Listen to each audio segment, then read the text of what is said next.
انسانی زندگی کے جو طبی تقاضے ہیں نا، ان میں سے ایک تقاضا یہ ہے کہ انسان کبھی کبھی روتا ہے،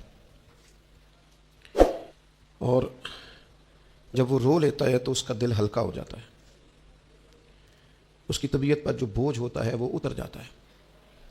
کسی شخص کو کوئی گہرا صدمہ اگر پہنچتا ہے، اس کے کسی قریبی کا انتقال ہو جاتا ہے یا وہ کسی آزمائش کا شکار ہو جاتا ہے اور اس کے آنسو نہیں نکلتے، تو لوگ کہتے ہیں یہ بیمار ہو جائے گا۔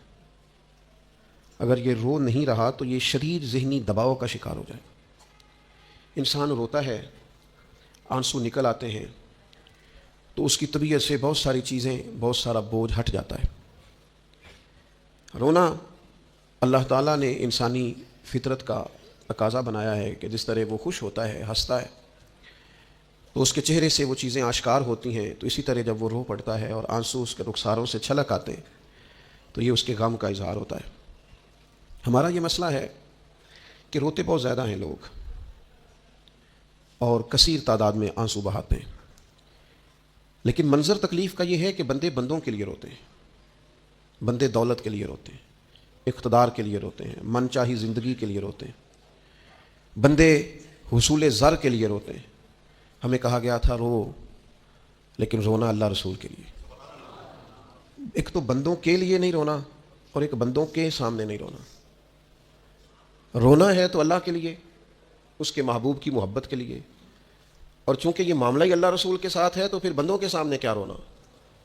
جب ان کے لیے رونا ہے تو پھر ان کی بارگاہ میں رونا ہے۔ ہم اس معاشرے میں آج آنکھیں کھولتے ہیں اور دیکھتے ہیں تو اس معاشرے کا ایک بہت بڑا مسئلہ غیر سنجیدگی ہے، ہنسنا ہے، اور غیر سنجیدہ ہنسنا ہے۔ مزاح سے ہٹ کر آگے نکل کر دل لگی سے آگے جا کر ہم مذاق کے عادی ہو گئے، اور مذاق بھی اس طرح کا کہ ہم دوسروں کی توہین کرتے ہیں، ہم دوسروں کو اذیت پہنچاتے ہیں، دوسروں کی کسی چیز کا ذکر کر کے اس کا مذاق بناتے ہیں۔ قرآن مجید سورہ توبہ میں ارشاد فرماتا ہے فَلْيَضْحَكُوا قَلِيلًا وَلْيَبْكُوا كَثِيرًا، فرمایا انہیں چاہیے تھا کہ تھوڑا ہنستے، وَلْيَبْكُوا كَثِيرًا، اور زیادہ روتے۔ چاہیے تھا کہ ہنسنا کم کرتے، رونا زیادہ کرتے، لیکن ہمارے ہاں بات بات پہ ہنسنا، مذاق بنانا، مذاق اڑانا، نتیجہ کیا ہے؟ حضور علیہ السلام نے فرمایا بہت زیادہ ہنسنا دلوں کو مردہ کرتا ہے۔ انسان روئے، اس کے آنسو نکلیں اللہ کے لیے، اس کے محبوب کی محبت کے لیے۔ نبی پاک صلی اللہ تعالیٰ علیہ وسلم نے فرمایا، بخاری شریف میں صحیح درجے کی روایت ہے، کریم فرماتے ہیں اگر تم وہ جان لیتے نا جو میں جانتا ہوں، اگر تمہیں اس کا علم ہوتا نا جس کا مجھے علم ہے، تو فرمایا تم رویا کرتے، تمہاری کیفیات اور ہو جاتی۔ بعض اوقات کچھ لوگ غیر سنجیدگی کا مظاہرہ کرتے ہیں، ہنستے ہیں، شغل بناتے ہیں، بہت سارے کام ایسے ہیں، بہت سارے فیوز و برکات ایسے ہیں جو انہیں ملنے ہوتے ہیں، نہیں مل پاتے، تو وہ غیر سنجیدگی، طبیعت کی، لہجے کی غیر سنجیدگی، ان سے وہ فیوز و برکات اٹھا لیتی۔ میں دوستوں سے کہتا ہوں، آپ کسی جگہ محفل میں جاتے ہیں، آپ کسی دینی اجتماع میں جاتے ہیں، لیکن رستے میں اگر آپ شغل کرتے ہوئے جا رہے ہیں، ہنستے ہوئے جا رہے ہیں، آپ نے کیا فائدہ حاصل کیا؟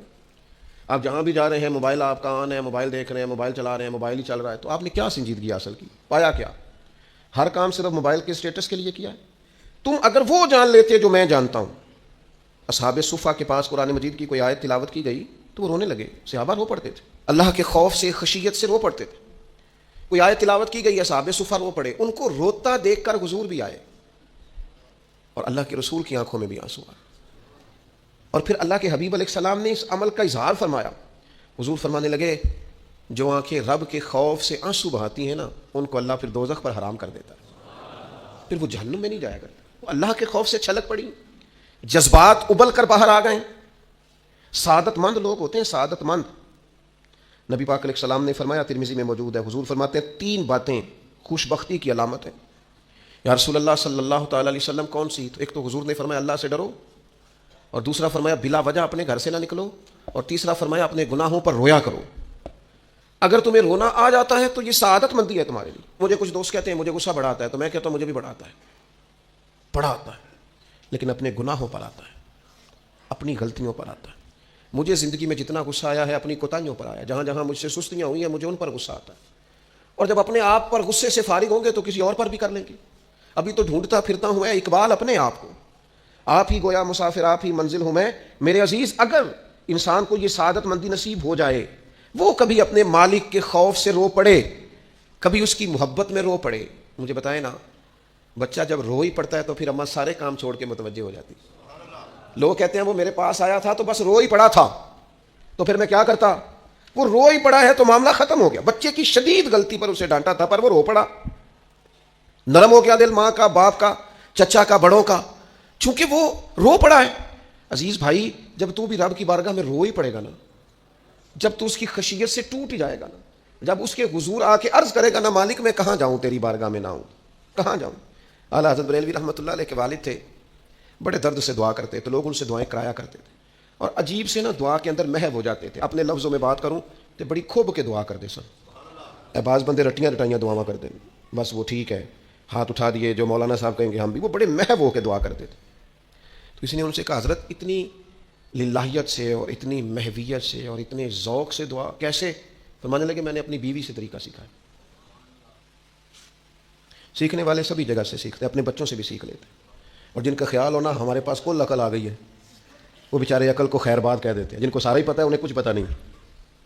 کہتے بیوی سے سیکھا ہے دعا مانگنے کا طریقہ. حضرت وہ کیسے؟ فرمانے لگے اسے کوئی کام تھا مجھ سے, کوئی گھر کا خرچہ تھا, اس نے بتایا خرچہ, میں نے اسے کہا ابھی میرے پاس پیسے نہیں ہیں, آتے ہیں تو دوں گا. 2-4 دنوں کے بعد پھر اس نے کہا, میں نے کہا تھا گھر کے خرچے کے لیے کچھ پیسے, تو فرماتے ہیں میں نے کہا ابھی میرے پاس نہیں ہے, آتا ہوں تو دیتا. عورتوں کی عادت ہوتی ہے بار بار یاد کرانا. کہتے اس نے پھر یاد کرایا, وہ میں نے گزارش کی تھی کچھ پیسے چاہیے, فرماتے مجھے غصہ آ گیا. میں نے کہا تم کیا روز ایک ہی بات کرتی ہے, تجھے کہا ہے نا ابھی پیسے نہیں ہیں, آتے ہیں تو دے دوں گا. ہر روز یاد کرانے کا کیا مطلب ہے؟ ایک ہی بات کا رٹا لگایا, پیسے چاہیے, پیسے ٹھیک ہے, خرچ ہے, آپ ٹھیک کہہ رہی, پر ابھی نہیں میرے پاس. کہتے میں نے ڈانٹ دیا. سعادت مند خاتون تھی, حوصلے سے ڈانٹ برداشت کی. تو کہنے لگی غلطی ہو گئی, مجھے نہیں بار بار کہنا چاہیے تھا, آپ تو ناراض ہی ہو گئے, لیکن ایک بات یہ کہنی تھی کہ آپ ہی میرے شوہر ہیں, میں آپ سے نہ کہوں تو پھر کس سے جا کے کہوں؟ آپ سے کہنا ہے نا, میرے آپ ہے نا میرے سر کے تاج, تو کس سے اور کہوں میں, اور کسی سے کہوں؟ شیخ فرماتے ہیں میرے ہاتھ میں کچھ چیز تھی, ہاتھ کانپا, وہ چیز گری, چھم چھم میرے آنسو ٹپکے, چھم چھم میں رو پڑا. تو خاتون کہنے لگی آپ کیوں روئے, کیا ہوا؟ تو فرمانے لگے مجھے تو رب سے مانگنے کا طریقہ تو نہیں سکھا دیا. جب میں اس کی بارگاہ میں عرض کروں گا نا مالک بڑے دروازوں پہ گیا ہوں کوئی نہیں میری سنتا, بڑے درد کے ساتھ میں نے کہا ہے پر فریاد کو کوئی نہیں پہنچا, اے اللہ تو ہی میرا رب ہے, پھر تجھے نہ کہوں تو کس کی بارگاہ میں جا کے کہوں؟ میں بیمار ہوں اور شفاؤں کے لیے ترس گیا ہوں, میں مقروض ہوں اور جان چھڑانے کے لیے ترس گیا ہوں, میں کمزور ہوں اور سعادت پانے کو ترس گیا ہوں, میں بے کیف ہوں اور سجدوں کی لذت کے لیے بے چین ہو گیا ہوں, میں بے کیف ہوں اور چاہتا ہوں میرا قرآن پاک کی تلاوت سے دل لگے, اور مالک جب توفیق تو دینے والا ہے تو پھر تجھ سے نہ کہوں تو میں کس سے جا کے کہوں؟ نبی پاک صلی اللہ تعالی علیہ وسلم نے فرمایا 2 آنکھیں دوزخ میں نہیں جائیں گی. یا رسول اللہ صلی اللہ علیہ وسلم اتنا کرم, وہ 2 آنکھیں کون سی ہیں؟ فرمایا ایک وہ جو اللہ کی راہ میں رات جاگتی رہی, کسی سرحد پر پہرا دیا, کوئی ڈیوٹی کی, کوئی خدمت کی راہ خدا میں, جو آنکھیں بیدار رہی راہ خدا میں, دوزخ میں نہیں جائیں گی. اور دوسرا فرمایا جو رب کی یاد میں رو پڑی, جسے خشیت آئی, جو ڈر گیا, پر ڈرا اللہ کے لیے, آنسو فارسیل نہ ہو, کوئی اداکاری کا ماحول نہ بنائے, وہ اس طرح نہ ہو رو رو کے دعا, رکت انگیز دعا, اور فلاں کیا بات, فلاں کے بڑا رلایا اور فلاں میں بڑا درد تھا اور فلاں کے آنسو نکل آئے اور پیر صاحب کی بلا روئی پڑے. فارسیل نہ ہو چیزیں, اداکاری نہ ہو, اس کی طبیعت پر پورا اثر ہو. اور جب خشیت کے ساتھ وجود کانپتا ہے, وہ کسی نے کہا تھا کہ آنسو قربت کا سبب ہوتے ہیں, جب آپ کی روح کسی کی روح سے ملتی ہے تب آنسو نکلتے ہیں. جب تو اللہ سے پورا جڑ جاتا ہے نا, جب رسول کائنات کی بارگاہ سے تیری پوری توجہ لگ جاتی ہے, پھر آنسو بن کر دل تے پار پوے جس ویلے او تو پار بناون اکھیاں, بے درداں محبوباں دے سارے ناز اٹھاون اکھیاں. عزیز دوست, جب آپ پورے طور پر جڑ جاتے ہیں, او یارو کتنا روئے ہیں مسلمان اقوام متحدہ کے سامنے جا کے, کتنی قراردادیں پیش کی تم نے سلامتی کونسل میں, حتیٰ کہ مسلمانوں کے جو امیر ملک تھے ان کی تنظیمیں بنی, کوئی مسلمانوں کی داد رسی کو نہیں پہنچا. میری کو بہت لمبی عمر تو نہیں ہے, پر میں نے برما میں مسلمانوں کے کٹتے ہوئے حالات دیکھے, خبریں آئیں, ہم نے دیکھی, کٹتے اور سسکتے مسلمان ہم نے دیکھے. ہم نے دیکھا لیبیا پہ حملہ ہوا اور ٹوٹ گیا سارا ملک. میں نے وہ منظر دیکھا جب غوث پاک کے بغداد میں بم گرے. ہم نے وہ دور دیکھا جب کسی نے خبر دی کہ کربلا میں پھر سے کربلا برپا ہے. ہم نے وہ منظر دیکھا جب پتہ چلا کہ پھر سے مولا علی کے نجف اشرف کو اجاڑا جا رہا ہے. ہم نے وہ سارے منظر بار بار دیکھے, بار بار سنے, اور اب تو شرم آتی ہے. میرا دل کرتا ہے میں فلسطین کا نام نہ لیا کروں, شرم آتی. یہ کوئی ہماری تقریروں کے موضوع ہیں؟ یہ کوئی ہمارے کالم لکھنے کے عنوان ہیں؟ یہ کو ہمارے موبائل پہ لگانے کے سٹیٹس ہیں؟ یہ تو شرم سے مر جانے کا مقام ہے.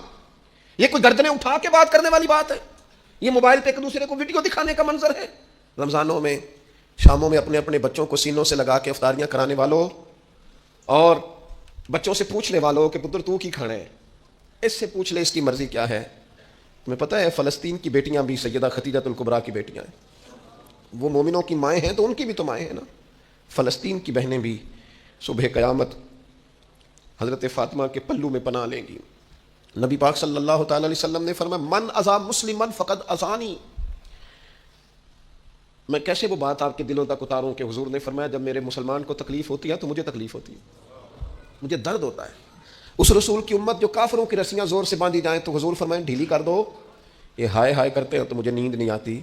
اگر بدر میں قیدی بنا کے لایا گیا کافر ہائے ہائے کرے تو حضور کو نیند نہیں آتی. تو مجھے بتاؤ کہ فلسطین کی بیٹیاں ہائے ہائے کرتی ہیں تو گنبد خضرا میں محبوب کو آرام ہے؟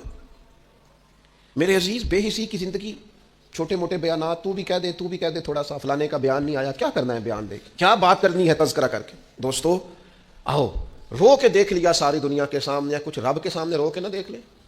اب اسے کہے نا، اب حضور کی بارگاہ میں عرض کر کے نہ دیکھ لے کہ تجھ سے فریاد ہے اے گنبد خضرا والے، اب کعبے والوں کو ستاتے ہیں کلیسا والے، اور کی اگر تو نے دل مسلم کی دل جوئی نہیں پھر ہمیں تانا دیں گے بت کے مسلم کا خدا کوئی نہیں. اب اللہ رسول کی بارگاہ کی طرف رجوع نہ کر لیں. اب چھوڑ نہ دیں سیاستدانوں کے گلے، اب چھوڑ نہ دیں دنیا اقوام متحدہ کی بات اور سلامتی کونسل کی بات، اب اپنے اللہ کی جانب رجوع نہ کریں. دیکھو نا نبی پاک صلی اللہ تعالیٰ علیہ وسلم نے ہمیں فرمایا تمہارے آنسو قدر والے ہیں، رب رسول کی بارگاہ میں بہانا، ان کو ضائع نہ کرنا. عزیز بھائیو، یہ آنسو جو اللہ رسول کی بارگاہ کی طرف بہتے ہیں یہ اللہ کی رحمت کو متوجہ کرتے ہیں، یہ مالک کریم کے کرم کو مائل کرتے ہیں. ہمارا مسلح آباد ہونا چاہیے. وہ مجھے ایک دوست کہنے لگے صرف دعا کریں فلسطین کے لیے، آپ نے کہا جم کے دعا کریں، صرف دعا کرنے سے کیا ہوتا ہے؟ میں نے کہا دعا کرنے سے پہاڑ ہل جاتے ہیں اپنی جگہ سے. میرے رسول پاک رات کو دعا کریں تو صبح فاروق اعظم جیسے لوگ آ جاتے ہیں دین اسلام میں. نبی پاک علیہ السلام رات دعا کریں نا، دعا، اور بدر کی رات حضور دعا کریں تو اللہ 7,000 فرشتوں کو بھیج دیتا ہے مسلمانوں کی مدد کے لیے. صحابہ فرماتے ہیں میدان بدر میں ہم کسی کو قتل کرنا چاہتے تھے لیکن اس کی گردن پہلے سے کٹ کے گر جاتی تھی، فرشتے آئے ہوئے تھے. آج ہمارے ساتھ اللہ کی مدد ناراض ہو گئی ہے، ہم سے رب کی مدد ناراض ہے. ہماری مجموعی غلطیاں، قومی کوتاہیاں، بددیانتیاں، رشوت خوریاں، ہمارے جھوٹ، ہماری بد اخلاقیاں، مجموعی طور پر سوسائٹی کی مادہ پرستی، اخلاقی رویوں کی گراوٹ، لوٹنا، اپنا حصہ وصول کرنا، جگہ جگہ پہ کمیشن مقرر کرنے، ہر شخص کا ذات کے لیے سوچنا، اللہ کی مدد پھر روٹ جایا کرتی ہے، ناراض ہو جایا کرتی ہے. سب سے ضروری کام یہ ہے، سب سے ضروری کام کہ اللہ کی مدد شامل ہو. سب سے ایک صحابی تھے، ایک جگہ انہیں شہید کیا جا رہا تھا تو کافر چاہتے تھے کہ ہم ان کی لاش کو معاذ اللہ ثم معاذ اللہ بے حرمتی کریں. انہوں نے عرض کی مالک تو میرا مددگار ہے، اس بیابان جنگل میں میری مدد کرنا. شہد کی مکھیاں آ گئیں، ان کے پورے وجود کو چھپا لیا، کوئی چیز قریب آئی نہیں. اور لوگ کہتے ہیں مکھی اٹھ کے بیٹھے تو زخمی کر دیتی ہے، لیکن وہ اٹھ کے گئی تو وجود پہلے سے زیادہ تر و تازہ تھا. اللہ نے محفوظ کر لیا وجود ان لوگوں کا، اللہ نے حفاظت فرمائی، اللہ کی مدد شامل تھی. اللہ کی مدد. ایٹم بم تم نے بنا لیے، ہتھیار تم نے سجا لیے، دولتیں تم نے جمع کر لی، بڑے بڑے تم نے ادارے قائم کیے. اب ایک کوشش اور بھی کرو، رب رسول کی بارگاہ میں رو تاکہ تمہیں اللہ کی مدد بھی ملے، تمہارے اندر حوصلہ بھی پیدا ہو، تمہارے اندر شعور بھی بلند ہو، اپنی ذات سے اٹھ کر سوچنے کی تمہیں طاقت بھی میسر آئے. میرے عزیز اگر اس کی بارگاہ میں رونا آ جائے نا، اس کی بارگاہ میں اسے منانا آ جائے تو پھر تو کیفیات ہی کچھ اور ہو جاتی ہیں. کتنا کو روئیں بھلا؟ حضور فرماتے ہیں بہت لمبا تم نہ بھی نہ رونا، اگر مکھی کے یا مچھر کے پر کے برابر بھی تمہارے آنسو نکل گئے نا، میں اب اس سے زیادہ کیا آپ کی بارگاہ میں بات عرض کروں. حضور فرماتے ہیں ایک مکھی اور مچھر کے پر کے برابر بھی تیری آنکھ سے آنسو نکل آیا، شرط یہ ہے نکلے ریاکاری کے لیے نہیں، نکلے اللہ کی رضا کے لیے، اس کی خشیت میں نکلے. فرمایا اگر مکھی کے پر کے برابر بھی تو رو پڑا تو اللہ تعالیٰ تیرے لیے دوزخ سے آزادی لکھ دے گا.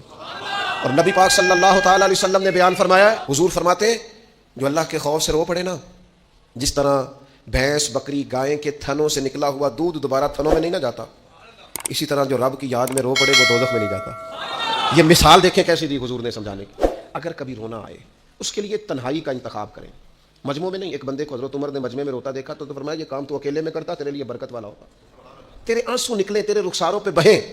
اور شیر خدا تو شیر ہے نا، حضرت مولا علی شیر خدا فرماتے ہیں اگر تیری آنکھوں سے کبھی آنسو نکلے نا اللہ کی یاد میں، حضور کی محبت میں، تو فرمایا ان آنسوؤں کو پوچھنا نا، ان کو چہرے سے صاف نہ کرنا، یہ تو آنسو اس قابل ہیں کہ تیرے رخساروں پہ رہیں، یہ تو روشنی ہے تیرے چہرے کی، ان کو پوچھنا نا۔ حضرت علی رضی اللہ تعالیٰ عنہ نصیحت کرتے ہیں انہیں رہنے دے، یہ آنسو بڑا قیمتی ہے، یہ نکلا تیری آنکھ سے ہے پر کسی کا ہو کے نکلا، نکلا تیری آنکھ سے ہے پر کسی کے لیے نکلا، نکلا تیری آنکھ سے ہے پر اس نے تجھے بتایا ہے کہ تیرے وجود میں، تیری دھڑکنوں میں، تیرے جذبات میں کسی اور کا بھی حصہ ہے، یہ رب رسول کی رضا کے لیے